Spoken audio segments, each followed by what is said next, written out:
हम last lecture में पढ़ रहे थे कि फंक्शन ऑफ पी क्यू रूप के समीकरण किस तरीके से होते हैं और उन्हें किस तरीके से सॉल्व किया जाता है। मैंने आपको दो एग्जांपल समझा दिए थे। फर्स्ट एग्जांपल समझा दिया था, सेकंड सिमिलर था, कोई डिफरेंस नहीं था।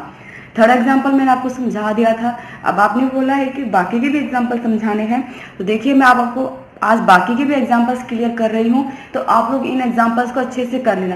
एग्जाम में आपको ये नहीं पता चलेगा कि इसे कैसे चेंज करना है। तो मैंने बोला था कि अभी इतना मत सोचना, अभी जिस तरीके से मेथड चल रहे लास्ट में इस एक्सरसाइज में एक मेथड आएगा जो इन सारे मेथड को इंक्लूड कर सकता है। तो आपको एग्जाम में अगर कोई मेथड याद नहीं रहेगा तो उस मेथड से आपके क्वेश्चन सोल्व हो सकते हैं, उससे कोई फर्क नहीं पड़ेगा। ये मत सोचना कि अभी तो आपके मानव रूप first, second, third, fourth, fifth काफी रूप की समीकरण आएंगी, आपको याद नहीं रहेगा कि किस फॉर्म की है। तो इतना टेंशन मत लेना, आराम से सिर्फ मैं आपको क्वेश्चन समझा रही हूँ, क्वेश्चन को अच्छे से समझ कर करना, ठीक है। तो देखिए अब 3 तक एग्जाम्पल हमारे हो गए थे। सेकंड एग्जाम्पल आपका इजीली है, वो सोल्व हो जाएगा फर्स्ट की तरह। थर्ड मैंने समझा दिया था। फोर्थ एग्जाम्पल देखिए आपका, निम्न समीकरण का पूर्ण समाकल ज्ञात कीजिए। एक चीज यही है, अगर आपको क्वेश्चन से वो ये देता है हल कीजिए, तो आपको पूर्ण समाकल, कंप्लीट इंटीग्रल, व्यापक समाकल, जनरल इंटीग्रल और विचित्र समाकल, सिंगुलर इंटीग्रल, ये तीनों ही चीजें फाइंड करनी होगी। लेकिन अगर वो सिर्फ आपको क्वेश्चन में यही देता है कि पूर्ण समाकल निकालिए, कि सिर्फ कंप्लीट इंटीग्रल फाइंड कीजिए, तो आपको सिर्फ वही फाइंड करना है, विचित्र और व्यापक समाकल फाइंड नहीं करने हैं। क्लियर है। अब ये यहाँ पे कह रहा है कि निम्न समीकरण का पूर्ण समाकल ज्ञात कीजिए। इक्वेशन हमें दी हुई है y minus x into q y minus p x is equal to p minus q का होल स्क्वायर। अब देखिए ये पी क्यू रूप की समीकरण तो बन नहीं रही है, क्योंकि इसमें x और y भी उपस्थित है, और हम पढ़ किसका मेथड रहे हैं, पी क्यू रूप की समीकरण का मेथड पढ़ रहे हैं। इसलिए इस समीकरण को हमें पी क्यू रूप की समीकरण में चेंज करना होगा। तो चेंज करने के लिए मैंने मान लिया कि स्मॉल x प्लस वाई किसके बराबर है, कैपिटल x के, और x इंटू वाई किसके बराबर है, कैपिटल y के। अब आपका क्वेश्चन ये होगा कि हमने यही क्यों माना है। तो एक चीज मैं आपको यहाँ क्लियर कर देती हूँ। अब मैथ कर रहा हूँ, यहाँ पे क्वेश्चन को सॉल्व करने के लिए हम कुछ चीजें सपोज करके भी चलते हैं, कुछ चीजें कॉन्ट्राडिक्ट भी करते हैं। तो इसीलिए हमने इस क्वेश्चन को पी क्यू रूप की समीकरण बनाने के लिए हमने x प्लस वाई को ही कैपिटल x माना और x इंटू वाई को कैपिटल y माना है, ठीक है। अब अगर आपका ये क्वेश्चन होता है कि हम एग्जाम में कैसे मानेंगे, तो फिर से कह रही हूँ उसके लिए एक लास्ट मेथड है एग्जाम में, उस मेथड से आपके क्वेश्चन सोल्व हो जाएंगे, ठीक है। तो आप ये मत सोचना कि हमने इसे ही क्यों माना और हमें ये याद क्यों रहेगा, क्योंकि हम मैथ में जब भी क्वेश्चन सोल्व करते हैं तो हमें क्वेश्चन का सोल्यूशन करने के लिए कुछ चीज ऐड करते हैं, सब्ट्रैक्ट करते हैं, कुछ मानकर चलते हैं, कुछ नेग्लेक्ट करते हैं। इसीलिए मैंने ये माना है इसे पी क्यू रूप की समीकरण बनाने के लिए, क्योंकि मैं वही समीकरण पढ़ रही हूँ, ठीक है। तो मैंने मान लिया कि स्मॉल x प्लस वाई तो बराबर है कैपिटल x के, और स्मॉल x इंटू वाई बराबर है कैपिटल y के। अब यहाँ एक चीज देखो, तो कैपिटल x और कैपिटल y दोनों ही किसके फलन है, स्मॉल x और स्मॉल y के फलन है, यही दिया हुआ है। तो देखिए जो स्मॉल p होता है वो क्या होता है, del z over del x, लेकिन मेरे स्मॉल x कैपिटल x और स्मॉल y कैपिटल y में चेंज हो रहे हैं। यहाँ p की वैल्यू होती है del z over del x। क्या मैं इस स्मॉल जो x है वो कैपिटल x का भी फंक्शन है और कैपिटल y का भी फंक्शन है। तो मैं इसे, आपने फर्स्ट ईयर में आंशिक अवकलन पढ़ लिया था कि पार्शियल डिफरेंशियल क्या होता है, तो मैं इसे लिख सकती हूँ del z over del x into del x over small del x plus del z over del y into del y over del x, क्योंकि आप x के सापेक्ष इसका आंशिक अवकलन कर रहे हो, और जो स्मॉल x है वो कैपिटल x का भी फलन है और कैपिटल y का भी फलन है, उसका दोनों के रिस्पेक्ट होगा। क्लियर है। अब जो del x over del x, तो यहाँ पर जब आप इसका अवकलन करोगे y का तो 0, इस डेल x का क्या होगा, del x over del x, यानी del x over small del x इसके बराबर हो गया, 1 के बराबर हो गया। इसका निकालोगे, y तो कांस्टेंट है, del x into y is equal to capital del y, तो del y into del x निकालोगे तो क्या हो गया, y हो गया। क्लियर है ना। जिस तरीके से आपने स्मॉल लेटर के del z over del x small p माना था, उसी तरीके से मैं यहाँ कैपिटल p और कैपिटल q डिफाइन कर रही हूँ। मैंने यहाँ पर del z over del x तो कैपिटल p है और del z over del y capital q है, तो स्मॉल p की वैल्यू तो क्या होगी, capital p plus y q। इसी तरीके से मैं q फाइंड करूंगी। q क्या होता है, del z over del y होता है ना। अब ये del z over del y होता है, तो यहाँ पर देखिए क्योंकि स्मॉल y भी कैपिटल x और कैपिटल y का फलन है, तो आप इसे लिख सकते हो del z over del x into del x over del y plus del z over del y into del y over small del y, यही होगा ना। अब इसका आप y के सापेक्ष करोगे तो क्या होगा 1 आएगा, और यहाँ करोगे तो x आएगा, जिस तरीके से मैंने अभी का आपको करके बताया है। क्लियर है? तो स्मॉल q की वैल्यू भी क्या आ गई है p प्लस में xq। अब स्मॉल p और q दोनों के मान जो आपको समीकरण दी हुई है यहाँ पे पुट कर दीजिए। ये देखिए ये क्या है y माइनस एक्स, q की वैल्यूज पुट कर दीजिए और उसके साथ y मल्टीप्लाई में, p की वैल्यूज पुट कर दीजिए उसके साथ x मल्टीप्लाई में है, और p माइनस क्यू का whole square. Now y minus x into, देखिए ये y x y q minus के x y q cancel out, आपके पास क्या बचा सिर्फ पी वाई माइनस में पी एक्स, पी कॉमन आ गया तो y माइनस एक्स। इसी तरीके से यहाँ पे p cancel out, y q minus में एक्स क्यू का होल स्क्वायर। नाउ ये क्या बन गया y माइनस एक्स का whole square capital P is equal to, यहाँ से Q कॉमन ले लीजिए तो y माइनस एक्स का whole square into q square, y minus x का होल स्क्वायर कैंसिल आउट, ये क्या मिला आपको P is equal to q square. ये समीकरण किस फॉर्म की है, P और Q रूप की, याद रखना कैपिटल की। जीरो रूप की समीकरण है तो इसका पूर्ण समाकल कंप्लीट इंटीग्रल क्या होगा, z is equal to a x plus में बी वाई प्लस में c, जहाँ a is equal to b square. अब जो आपने कैपिटल X और कैपिटल Y माने थे उनकी वैल्यूज पुट कर दीजिए। देखिए अब मैंने अब तक जैसे ही यहाँ पर x और y की वैल्यूज पुट करूंगी, मैं पहले वैल्यूज पुट कर रही हूँ, तो z is equal to a x plus y plus b x y plus में सी, यही होगी x और y की वैल्यू। अब बात करते हैं a और b की, क्योंकि हमें व्यापक और यहाँ तो सिर्फ पूर्ण समाकल निकालना है इसीलिए। तो देखिए अगर यहाँ पर अगर व्यापक और विचित्र समाकल भी निकालना होता तो हम b का मान a के पदों में रखते हैं, लेकिन यहाँ देखिए अगर b का निकालोगे तो अंडर रूट a कॉम्प्लिकेटेड हो जाएगा, इसलिए मैंने सिर्फ a का मान b के पदों में रख दिया। तो a का मान b के पदों में रखो, b का मान a के पदों में रखो, इफेक्ट नहीं पड़ेगा। ठीक है, आप चाहो तो यहाँ b की जगह अंडर रूट a रख सकते हो, और चाहो तो a की जगह b स्क्वायर रख सकते हो। तो मैंने a की जगह b स्क्वायर रखा है, तो ये हो गया z is equal to b square into x plus y plus b x y plus में c, जो कि आपका पूर्ण समाकल है। क्लियर है? इन्होंने पूर्ण समाकल ही पूछा था, हमने निकाल दिया। अगर ये हमसे विचित्र व्यापक पूछते तो हम उसी तरीके से निकालते। क्लियर है? याद रखना व्यापक और विचित्र समाकल आगे कितने भी रूप की समीकरण पढ़ो सब में सेम तरीके से निकलेंगे।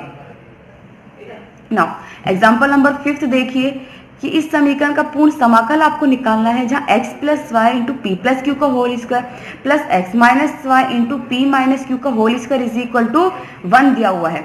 ठीक है, अब यहाँ पर भी हमें ये पता है कि हम पी क्यू रूप की समीकरण पढ़ रहे हैं, तो हमें इसे पी क्यू रूप में चेंज करना होगा, तो इसके लिए हमें कुछ मानना भी होगा। तो मैंने मान लिया कि x प्लस वाई तो बराबर है कैपिटल एक्स स्क्वायर के, और x माइनस वाई बराबर है कैपिटल वाई स्क्वायर के। अब उसी तरीके से आप p और q की वैल्यूज फाइंड करोगे, तो p हो गया del z over del x, चूंकि स्मॉल x कैपिटल x और कैपिटल y दोनों का फंक्शन है, तो क्या हो जाएगा del z over del x into del x over del x plus del z over del y into del y over del x.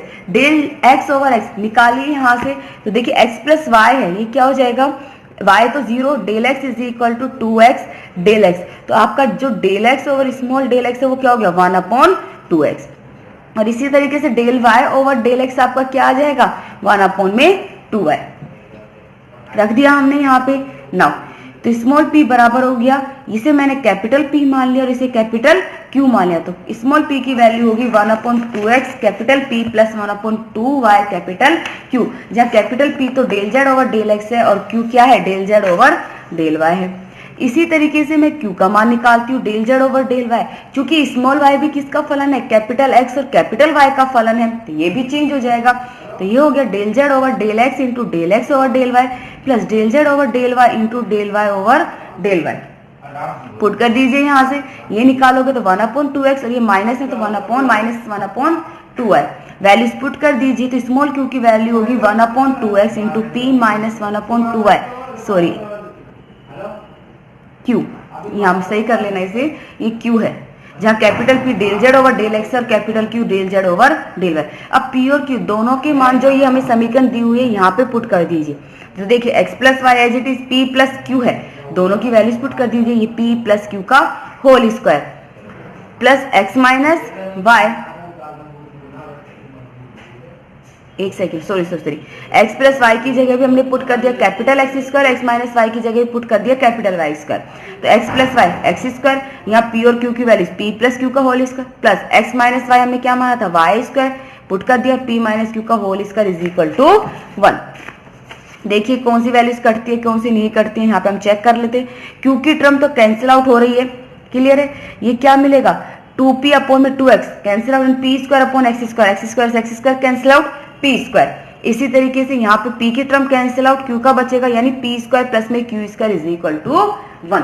ये किस रूप की समीकरण है, PQ रूप की समीकरण है। तो इसका पूर्ण समाकल क्या हो जाएगा, z is equal to a x plus b y plus में c, जहाँ a square plus b square is equal to 1। ठीक है, b का मान क्या हो जाएगा under root 1 minus a square, put कर दो, और कैपिटल x और कैपिटल y का मान पुट कीजिए। कैपिटल x का क्या होगा under root x plus y, capital y का under root x minus y. मैंने पुट कर दिया, ये क्या है मेरा पूर्ण समाकल है। क्लियर है। एग्जाम्पल नंबर 5 हमारा सोल्व आउट हो चुका है। नाउ एग्जाम्पल नंबर 6 देखिए, उसमें भी यही कह रहा है कि निम्न समीकरण का पूर्ण समाकल ज्ञात कीजिए। वो आपसे पूर्ण समाकल ज्ञात करवा रहा है। नाउ तो हम पूर्ण समाकल इसका ज्ञात करते हैं, निकालिए। देखिए इक्वेशन आपको दी हुई है p की पावर m सेक mx, एक सेकंड रुकिए, यहाँ पे एग्जाम्पल नंबर फर्स्ट मैंने आप लोगों को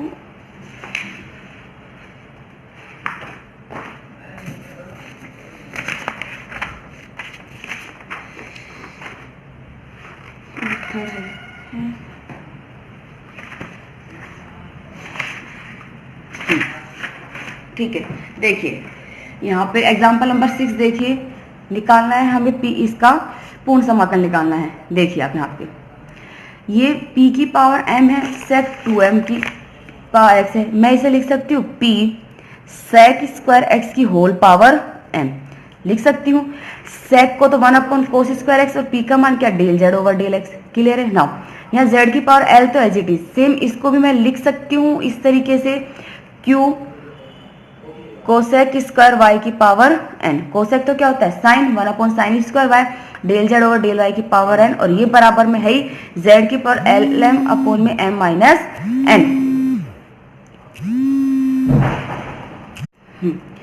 तो हम इसे लिख सकते हैं इस फॉर्म में, चेंज कर दिया। नाउ अब देखिए यहाँ पर क्या है, z की पावर एल एम अपॉन में m माइनस n है। आप इसे इधर लेके जाओगे तो जो ये पावर है इधर जाएगी तो किस फॉर्म में जाएगी, z की पावर एल एम अपॉन में m माइनस n। ठीक है, ये होगी। आप इसे लिख सकते हो z की पावर माइनस एल अपॉन में m माइनस n की होल पावर n, लिख सकते हो इसे इस तरीके से। तो जो ये पावर के साथ है इसी में इंक्लूड हो जाएगा, कर दिया हमने इंक्लूड। अब बचा यहाँ पर देखिए, यहाँ ऑलरेडी एक तो क्या है z की पावर l है, और ये अपॉन में आएगा z की पावर l m अपॉन में m माइनस n। जब आप इसे ऊपर लेके जाओगे तो ये हो गया l माइनस के l m अपॉन में m माइनस n।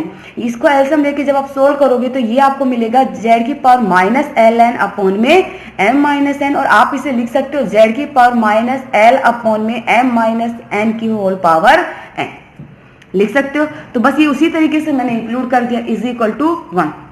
अब मैंने यहाँ पे मान लिया कि cos square x D x तो किसके बराबर है, सॉरी डेल्टा एक्स होना चाहिए था, यहाँ पे इसे डेल्टा एक्स करना ना कि डी एक्स करना, ये डेल्टा है। ठीक है, cos square x delta x को मैंने मान लिया dx। तो देखो x की वैल्यू क्या हो जाएगी, क्योंकि बाद में हम पुट करेंगे। कैसे करी है, कोस स्क्वायर एक्स, आपको पता है कोस 2x का फॉर्मूला क्या होता है, 2 कोस स्क्वायर एक्स माइनस में 1। ठीक है, 1 को इधर ले आओगे तो ये आपको जो कोस स्क्वायर एक्स है वो क्या मिलेगा 1 प्लस कोस 2x अपॉन में 2। इसका समाकलन करोगे तो 1 अपॉन 2 तो बाहर है, ये क्या आ गया x प्लस साइन 2x, ये होगा x प्लस साइन 2x और अपॉन में 2। क्लियर है, ये आएगा। आप 1/2 x साइन 2x को लिख सकते हो 2 साइन x कोस x बाय में 2 से 2 कैंसिल आउट, ये हो गया 1/2 x प्लस साइन x कोस x। और sign square y delta y को मैंने मान लिया है कैपिटल डेल्टा y। इसको सही करना है, यहाँ पे d नहीं है, ये गलती से मिस्टेक हो चुकी है, यहाँ पे डेल्टा है, तो y आपका इसी फॉर्म से निकल जाएगा। और z की power minus l m d z को ये स्मॉल में मैंने इसे कैपिटल डी जेड वाले, इसका समाकलन करोगे तो z की पावर x की पावर n का समाकलन क्या होता है, x की पावर n प्लस 1 अपॉन में n प्लस 1। ये स्मॉल है, इसे कैपिटल मैंने मान लिया है, तो ये इसकी वैल्यू जाएगी। अब समीकरण 1 में सारे मान रख दीजिए। तो देखिए हमने जो इसे है, इसे तो क्या माना है डी जेड कैपिटल, इसे डेल्टा एक्स कैपिटल। क्लियर। इसी तरीके से ये हो गया पी की पावर एम प्लस में क्यू की power n is equal to 1, जहां पी तो क्या है del z over del x और क्यू है del z over del y. देखिए ये किस फॉर्म की समीकरण है, आपकी इसी फॉर्म की समीकरण है, पी क्यू रूप की समीकरण है, तो इसका पूर्ण समाकल क्या होगा, z is equal to a x plus b y plus में सी, जहां ए की पावर एन प्लस बी की power n is equal to 1, b का मान क्या हो जाएगा 1 माइनस ए की पावर एन की होल पावर 1 अपॉन एन। अब एक्स वाई जेड के मान आप रख सकते हो, जेड के मान ये रख दिया मैंने, एक्स का हमने निकाला था वो पुट कर दिया, बी का मान यहाँ रख दिया, वाई कैपिटल वाई का मान रख दिया और सी रख दिया। ये क्या इसका पूर्ण समाकल है। क्लियर है। नेक्स्ट क्वेश्चन देखिए, वो क्या कह रहा है कि निम्न समीकरण का पूर्ण समाकल ज्ञात कीजिए। आपको इक्वेशन दी हुई है x square plus y square into p square plus q square is equal to 1। हम इसे ध्रुवीय निर्देशांकों से सोल्व करेंगे। तो हमने मान लिया कि x is equal to r cos theta और y is equal to r sine theta. तो आपको पता है तो आर स्क्वायर क्या हो जाएगा, x square plus y square, theta हो जाएगा tan inverse y upon x. चूंकि p क्या होता है del z over del x और x अब किसका फंक्शन बन चुका है, r और थीटा का, तो आप इसे क्या लिखोगे del z over del r into del r over del x plus del z over del theta into del theta over del x. Del r over del x आप यहाँ से निकाल सकते हो और बाद में क्या हो जाएगा एक्स अपॉन आर, एक्स की जगह ये रख देना आर कोस थीटा, आर से r cancel r cos theta, इसका एक्स के सापेक्ष अवकलन कर देना, एक्स और वाई के ये मान पुट कर देना आर के, तो ये क्या हो जाएगा साइन थीटा अपॉन में आर। आपको फर्स्ट ईयर में करा चुकी हूँ इसलिए यहाँ पे इतना डीपली नहीं समझा रही हूँ अवकलन, ये आप लोग फाइंड आउट कर सकते हो। इसी तरीके से Q क्या हो जाएगा del z over del y, यानी del z over del r into del r over del y plus del z over del theta into del theta over del y, क्योंकि वाई भी किसका फलन है, आर और थीटा का फलन है। डेल आर ओवर निकालोगे, del r over del y यहाँ से निकालोगे और डेल थीटा और डेल वाई यहाँ से निकालोगे, तो del r over del y हो गया साइन थीटा, डेल थीटा और डेल वाई हो गया cos theta upon r. P और क्यू दोनों के मान आ गए, समीकरण में पुट कर दीजिए। X square plus y square तो किसके बराबर है, आर स्क्वायर के, पी स्क्वायर की वैल्यू पुट कर दीजिए। देखिए यहाँ पुट दोनों को जब ये ऐड करोगे, यहाँ देखिए स्क्वायर है पी स्क्वायर, इसका होल स्क्वायर करोगे और इसका होल स्क्वायर, ये माइनस है प्लस है, 2a भी तो कैंसिल हो, ए स्क्वायर तो del z over del r का whole square cos square theta, del z over del r का whole square sine square theta, क्या बचेगा del z over del r का होल स्क्वायर, और इसी तरीके से यहाँ बचेगा del z over del theta का whole square 1 upon r square. जब आप स्क्वायर करके करोगे तो आपकी देख लेना कैंसिल आउट होकर ये वैल्यूज आ जाएगी, इतना तो आप कर ही लोगे, is equal to 1। R square को अंदर मल्टीप्लाई कीजिए तो ये हो गया r del z over del r का whole square plus del z over del theta का whole square is equal to 1। ये फॉर्म तो सही है, लेकिन अभी इस फॉर्म में आर आ रहा है, मैं इसे लिख सकती हूँ del z over del r over r का whole square plus del z over del theta का होल स्क्वायर। मैंने मान लिया कि डेल आर ओवर आर किसके बराबर है, कैपिटल डेल्टा आर, जहां से आर की वैल्यू क्या हो जाएगी लोग आर, पुट कर दीजिए। देखिए ये मानक रूप फर्स्ट की समीकरण बन गई, आर और थीटा में, पी और क्यू में नहीं है, इसलिए मैंने पी क्यू फॉर्म की नहीं लिखी, लेकिन ये मानक रूप की तो है समीकरण है, तो इसका पूर्ण समाकल क्या होगा, देखना एक्स की जगह आर है और वाई की जगह थीटा, तो z is equal to a r plus b theta plus c, जहां a square plus b square is equal to 1, तो बी क्या हो गया under root 1 minus a square. अब मान रख दीजिए कैपिटल आर का रखिए पहले लोग आर और थीटा का tan inverse y upon x, और स्मॉल आर का क्या हो जाएगा under root x square plus में वाई स्क्वायर, इसको लिख सकते हो log x square plus y square की पावर हाफ आगे आ जाएगा, तो z is equal to a by 2 log x square plus y square plus under root 1 minus a square tan inverse y upon x plus में c। ये था पूर्ण समाकल। तो आपके सातों एग्जाम्पल कंप्लीट हो चुके हैं। अगर किसी एग्जाम्पल में कोई डाउट है या फिर से कुछ समझ में नहीं आया है तो बता देना, मैं समझा दूंगी। इसके बाद हम सेकंड भी दूसरे फॉर्म की क्वेश्चन पढ़ेंगे, लेकिन उससे पहले आप ये सारे क्वेश्चंस क्लियर जरूर कर लेना।